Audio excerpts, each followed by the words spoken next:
But I don't want to run us out of time before we get to the other exciting bits here, which is together we're going to start making games as part of the Hangout.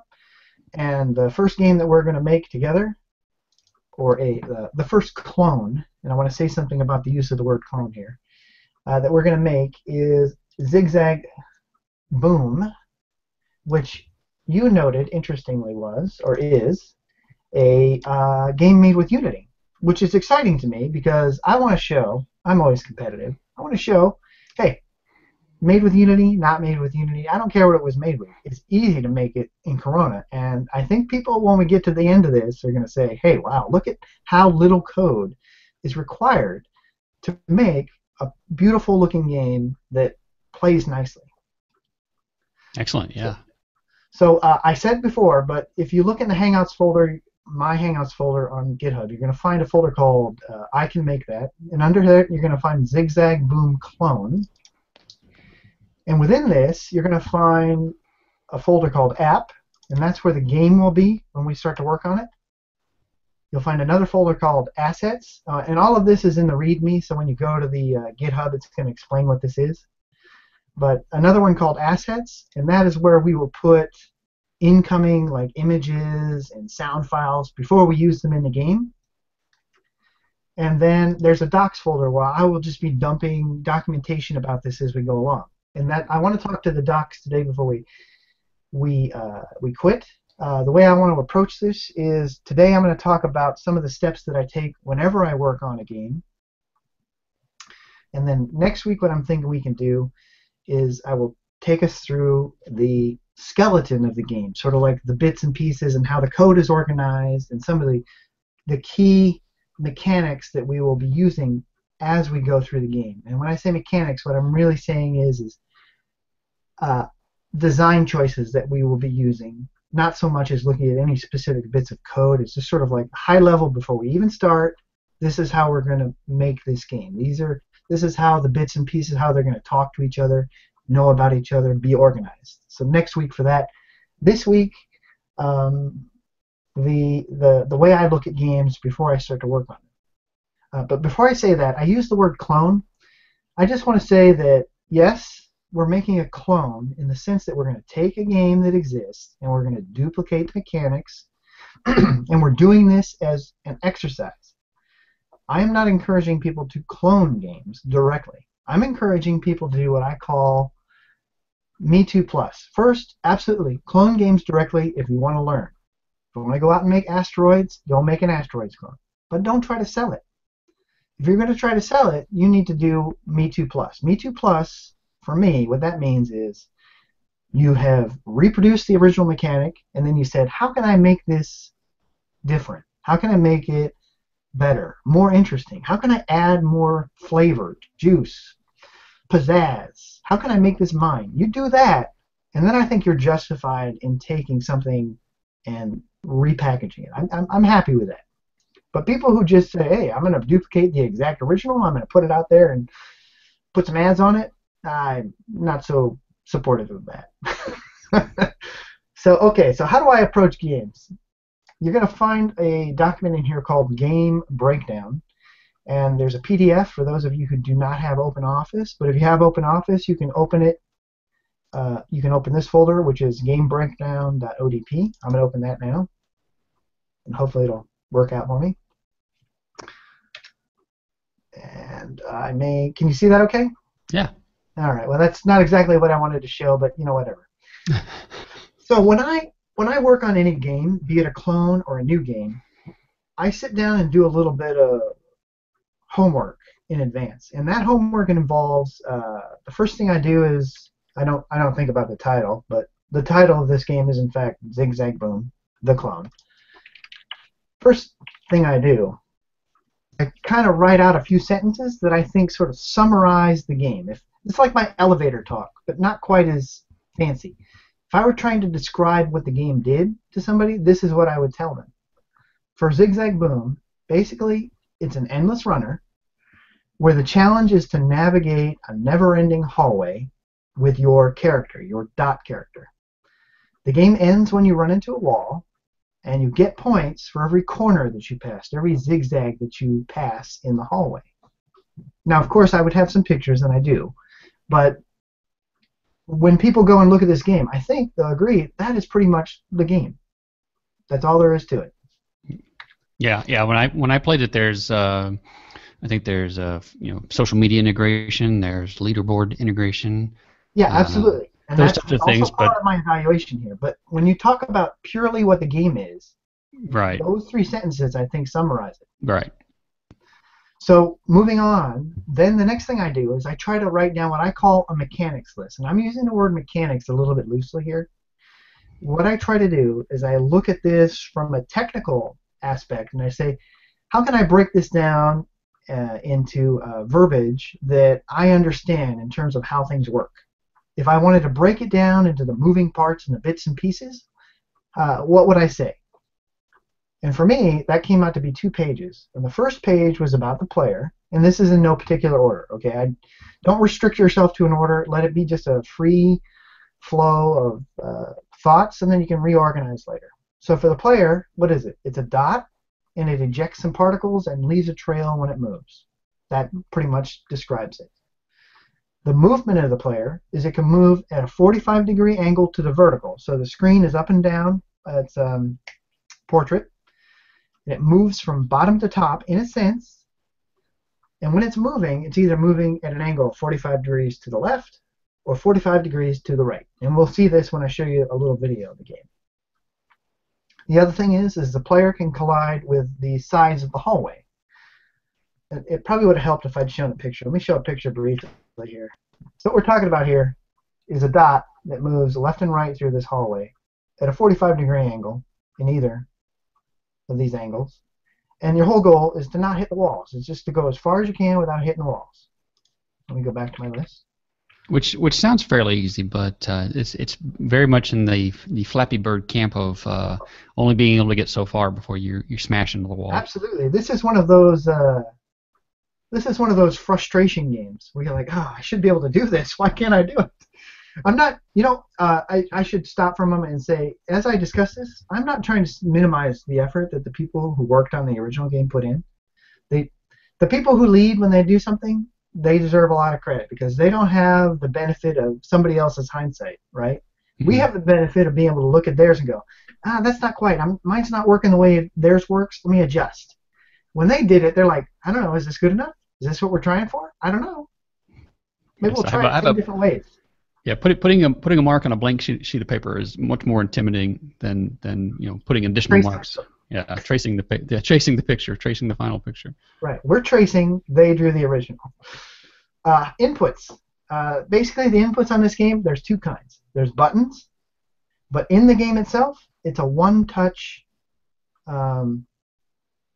input. In other words, anywhere on the screen you touch makes the character turn left or turn right. So it's a one-touch game. The hallway itself, what is it? It's composed of parallel lines. Yes, they may be artistically interesting, but if we break it down, they're nothing more than parallel lines. And they zig and zag randomly, and the width of the hallway will vary over time. Sometimes more narrow, sometimes wider. Yeah, I haven't gotten that far yet. Yeah, I know. Well, if you get past like 3, you'll start to see that it gets narrow. So, how about the camera? So when we say camera in a 2D game, what we're saying is with relation to the character, how does the rest of the world move around? Is the character always in the center of the screen? Is the character allowed to move up to the upper left, upper right? And when the character moves, what does the rest of the world do? Does it move to reorient so that it seems as if the player is moving in the world? So one way to do a camera is the character stays in the middle all the time, and the world moves around it. So the character looks like it's moving relative to the ground or to whatever is in the scene, but the scene is doing all the moving with relation to the actual screen. I'll go back over this in a minute when we look at the video, but this game is like that. The character stays in the middle of the screen, and the world moves around it to give the sense of movement.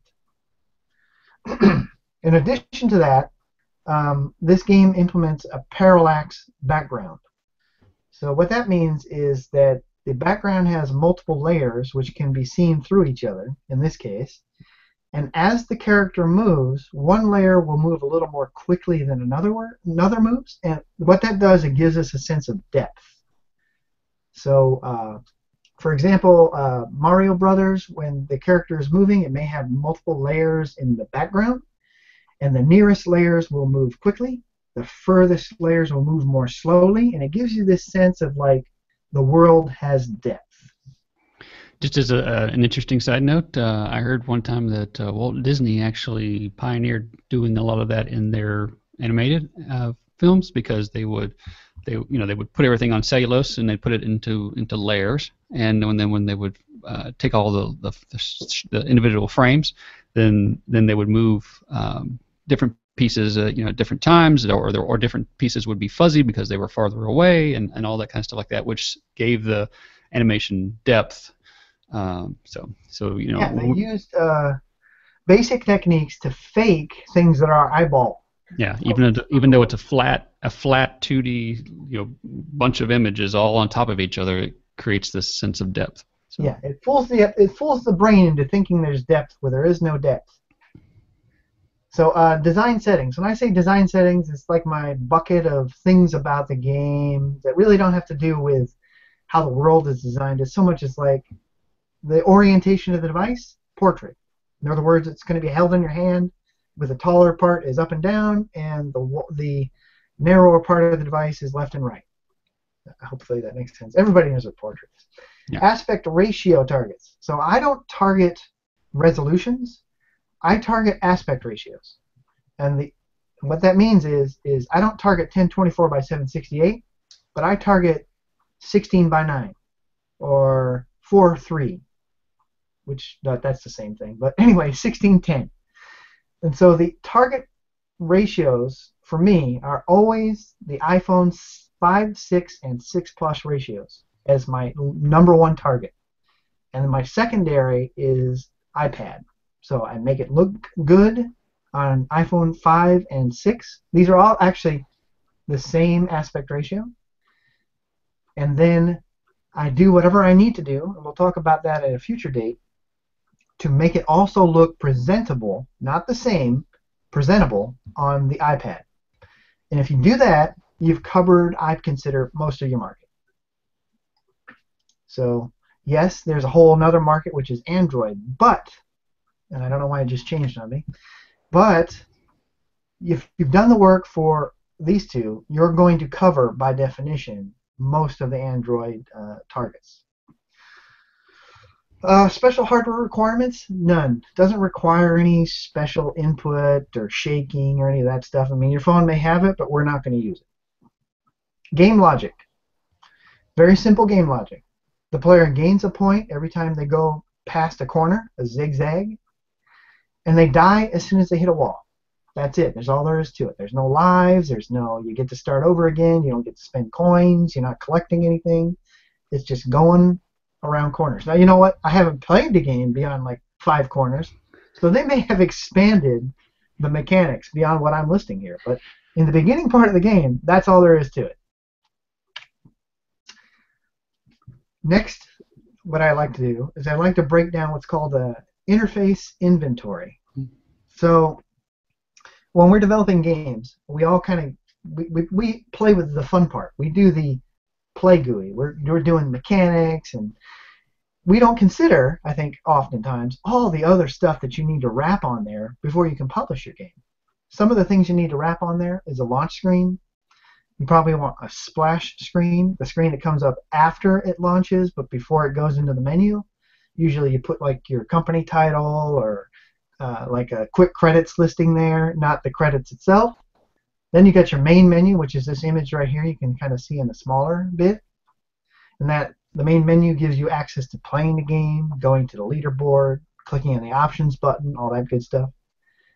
They have a thing called Everplay. I do not know what that is. I think that is a custom library made for the Unity community, which is, I believe what it is a social hangout, like what do you call it?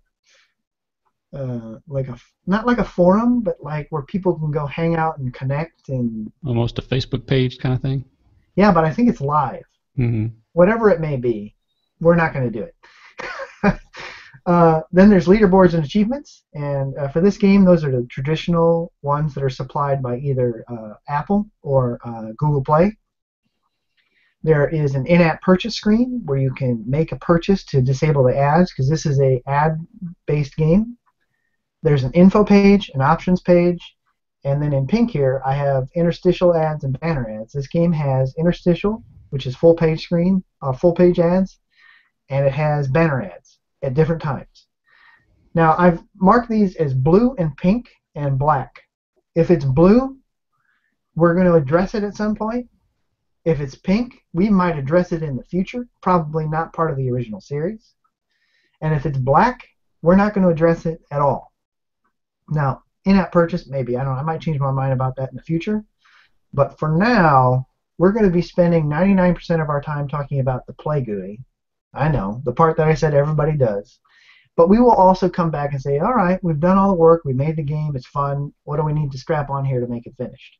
And that'd be the launch, splash, main menu, info, and options. Those are like almost required. You got to have those. All right, next. And just as a tie into that, I mean, if you watched the Composer series that we just finished up, Ed did supply a what would you call it, Ed? You had a name for it. Basically, That's right, a framework. A framework, yeah, for Composer scenes where you have the menu and the credits and the all that those bits there. So if you're kind of in fact, we'll use that when we do this later on. Yeah. So if you're wanting to kind of jump ahead, you can go back and look at the Composer series that we did, or you can just wait till we get to it. Yep. All right. I'm going to speed through the rest of these. You can look at these on your own. Another thing I do is I cheated this time and took screenshots, but I suggest for people who are doing this on their own, especially when they're coming up with their own game idea, I like to longhand draw pictures of what I'm thinking. It's really critical that you draw some pictures and make some notes before you ever write any code, because you're going to save yourself a lot of time saying, oh, that sounded good in my head, but when I got it down on paper, even before I ever saw it on the screen, I can see a problem. I think you will find that when you do this. Okay. There's a page in this document. I don't normally do this. I did it for you guys, where there are links where you can get this. There's an Android version, an iOS version, and there's some links also. And I think I'll give these to Charles for the notes on the show, where you can go and watch videos. I always watch videos when I am looking at somebody else's work. It's one thing to play it, but it's completely different to sit there and be able to analyze it while somebody else plays it. You get a different sense. You can really think about it a little bit more. You're not hung up and trying to not die or hit the wall. All right, let's see. The rest of this is we're gonna start talking about this in the future. This document is actually going to grow a little bit because there's some more steps that I don't have time to cover today. It's not appropriate at this point. But once I've done these prior steps, then I start to really break things down. I start to think, okay, what are the bits and pieces that I'm really going to have to make? In other words, what are the different kinds of objects? Come on now, change. How do they interact? Do they collide with each other? When they collide with each other, what do they do? And so on and so forth. So, like I said, this document is going to grow, and we will talk to it as we do the coding, so that it is clear what we're working on and what some of the steps are to get to that coding step.